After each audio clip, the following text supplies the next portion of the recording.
Ito na nga guys, nagkakaroon kami ngayon ng donation drive para sa mga napagyo ng Bagyong Emo.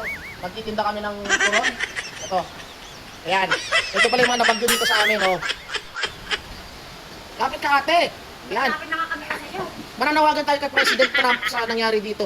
Ikaw ate, parang tuwa kaya tanong na bagyo. Oh. Oh ate, ito nananawagan po kami. O ayan, manawagan kayo. O ayan ate, pakita nyo malungkot na malungkot kayo sa nangyari sa bagyo. Ako na lang po ang mananawagan para sa kanila. Pakihanap na lang po yung nawawalang mga ipin nila. Ayan o. Yes, ate. Wala raw silang panawagan eh. So ako na lang mananawagan o. Ate. Oh. Ito si ate oh. Yung ipin mo naman safe, ate.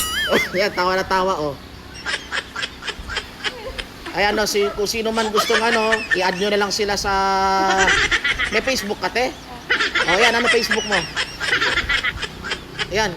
So may GCash ka te, sana wala. Ayun, wala. Patay. Paano? Ito si ate, tawa ng tawa oh. Ayan oh. Pambihira ka. Oh, smile ka na lang ate. Oh, tawa ng tawa. Ate, smile ka na lang.